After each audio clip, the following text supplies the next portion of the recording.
কালারটা অনেক সুন্দর। লাইটের আলোটা একটু কম, এই জন্য অত বোঝা যাচ্ছে না, কিন্তু অনেক সুন্দর সুন্দর। এইবার ডিম দিবে আমাদের পাখি, তাই না? এটা হচ্ছে আমার স্পেশাল, যে লাউ দিয়ে, মানে চাল কুমড়া অথবা লাউ দিয়ে করে, গুড় আর নারকেল দিয়ে এটা রেডি একদম। আচার আমার বানানো। আমার রান্না আচারটাতে কি দারুণ মজা। আসসালামু আলাইকুম সবাইকে, আমি আফরিন ইসলাম রোম ইটালি থেকে চলে আসলাম আবার নতুন একটি ব্লগ নিয়ে। সকাল সকাল চলে আসলাম কিচেনে।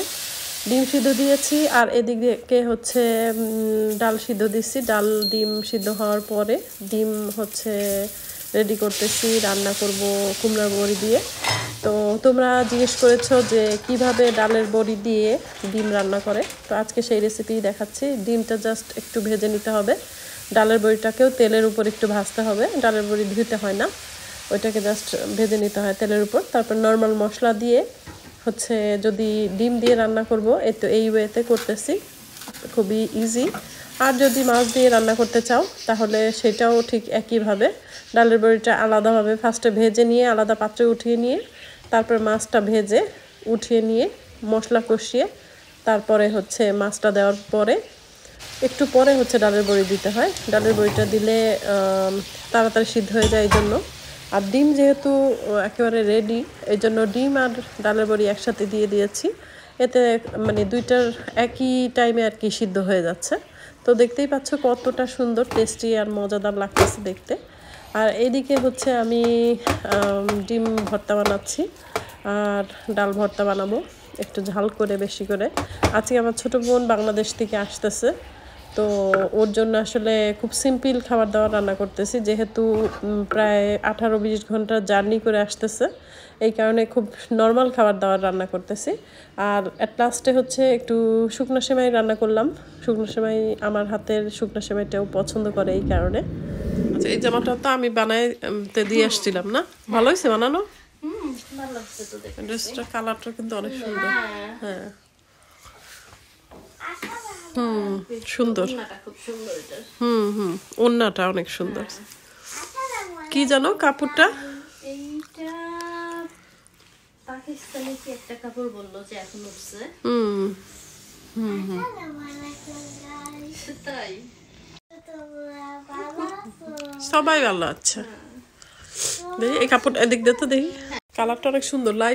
লাইটের আলোটা একটু কম, এই জন্য অত বোঝা যাচ্ছে না, কিন্তু অনেক সুন্দর, খুব সুন্দর। এখন গাইসরা কাজ করে, অনেক কিছু করে। এটা ওড়না। হ্যাঁ, এটা হলো পাখির ঘর, অনেক সুন্দর। এটা যে মাটির, হ্যাঁ, পাখির জন্য। আমার পাখি না এসে এইবার ডিম দিবে আমাদের পাখি, তাই না? এসবগুলো ভুসি, তুকমা দানা, সরষের তেল। এখানে হচ্ছে এটা আর পুরো ফুললাম না, কিছু সরিষার তেল। এই জিনিসটা মজার, আমি এটার জন্য অপেক্ষা করতেছিলাম।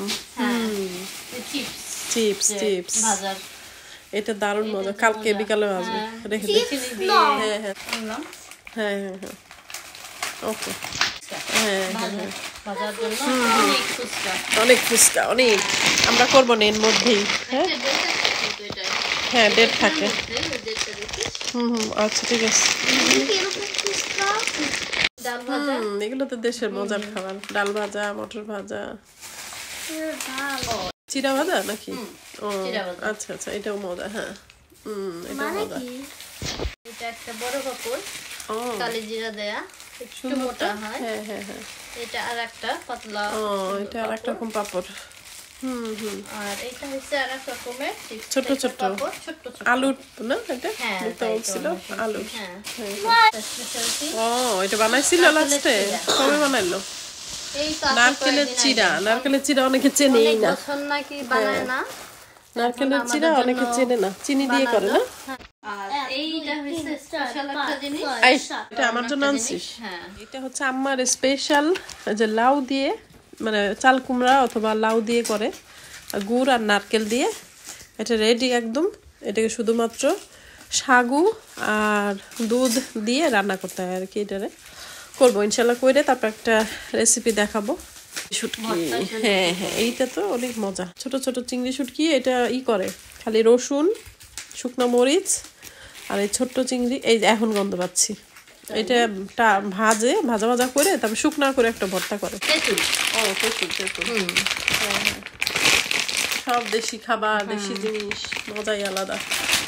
সাদা সাদা একটু বড় বড়। হ্যাঁ হ্যাঁ, এইটা দিয়ে যাও যাও রান্না করলে রসের মজা, যাও রসের যাও বা একটু খিচুড়ি। লবণ দিয়েও যাও, খুব মজা। হ্যাঁ হ্যাঁ, বড় বড় হয় ভাতগুলো। আম্মা তো আর রস নিয়ে আসছিস না, এই হচ্ছে মেইন আকর্ষণ, রস। হ্যাঁ এটা খেজুরের রস। খালামণি খেজুরের রস আনছে, এই যে খেজুরের রস আনছে, জাল দিছে আম্মা জ্বালায়, তারপরে দিয়ে দিছে এই খেজুরের রস দিয়ে যাও রান্না করা হবে ভাইটাল চাল দিয়ে। আমাদের দাদি খুব যাও হ্যাঁ, এই চাল দিয়ে আর এই রস দিয়ে ভাইটাল এই চালের যে একটা স্বাদ আর ঘ্রাণ, হ্যাঁ হ্যাঁ খুবই হ্যাঁ, আলাদা। এবার খাইছি তো, আমার করছিল, একবার খেলাম, খুবই মজা। এখন তো রসও তেমন পাওয়া যায় না, না বা আমাদের জন্য স্পেশাল ভাবে আনছে এই আইটেম যেগুলো বাসার বিশেষ। ঘি তো আনছিস, ঘি বের করে রাখছি আমি আলাদা, ফ্রিজে রাখছি। হ্যাঁ হ্যাঁ, তার হাতের বাদাম ভর্তা স্পেশাল স্পেশাল একবারে। খাইনি, এবার খেলাম তো। এই ইটালিতে সাদা বাদাম দিয়ে আমি ভর্তা করছি, এত মজা হয় না। না না না, এটা যে মজা, কি যে মজা, খুবই মজা। হ্যাঁ হ্যাঁ, অনেক নরম হয়েছে, এখানে একটা রাখো রাখো, এগুলো সব ডিপে রাখতে হবে, ডিপে। কিন্তু এগুলো একটু শক্ত হয়েছে, আর এটা একটু নরম। এটা বাসা বানানো না, মুক্তা বানাইছে। হ্যাঁ, বোম্বাই মরিচের আচার, এইটা দারুণ মজা। ভালোই তো, সুন্দর আর প্যাক সুন্দর, খাবা? খুব ভালো করে অনেক ওই ভেতরে প্লাস্টিকের মধ্যে দিয়ে প্যাক করে তারপর আবার বাইরে প্যাক করা, তো কিচ্ছু বের হয় নাই কোনো কিছু। হ্যাঁ হ্যাঁ, এইভাবেই প্যাক করতে হয় আচার। আচার আনতে হলে ভিতরে একটা প্লাস্টিক দিয়ে বাইরে দিলে, তারপর কৌটোর মধ্যে দিলে পরে না। বাইরে আছে না, হ্যাঁ হ্যাঁ, বোম্বাই মরিচের আচার। হ্যাঁ, আর আমের আচারও আনছে আম্মার হাতের বানানো, ওইটা এসে ফ্রিজে আছে। সবকিছু ধরে না এসে। হ্যাঁ এইটা সাথে হ্যাঁ, বোম্বাই মরিচের আচার কিন্তু খুব সাবধান। কি দারুণ মজা। আর বানাইছে স্পেশালি আমার বানানো, স্পেশালি আমাদের দিয়ে দেওয়ার জন্য। আমাদের এটা কি দুই রকম নাকি আচার? হ্যাঁ হ্যাঁ, ও, দুই রকম, একটু করে আলাদা করে করা। তো আমার বোন আসার পরে খাওয়া দাওয়া শেষে লাগেজ খুলে তারপরে দেখতেছি কি কি পাঠাইছে। আমি যদিও কয়েকদিন আগে আসছি, তারপরও আমার পাঠানো সব জিনিসগুলো দেখেই অনেক ভালো লাগতেছে, আলহামদুলিল্লাহ। তো আজকে ভিডিওটা কেমন লেগেছে অবশ্যই তোমরা তোমাদের মূল্যবান কমেন্টের মাধ্যমে জানিয়ে দেবে। সবাই ভালো থাকে, সুস্থ থাকো, আবারও চলে আসবো সুন্দর সুন্দর সব ব্লগ নিয়ে।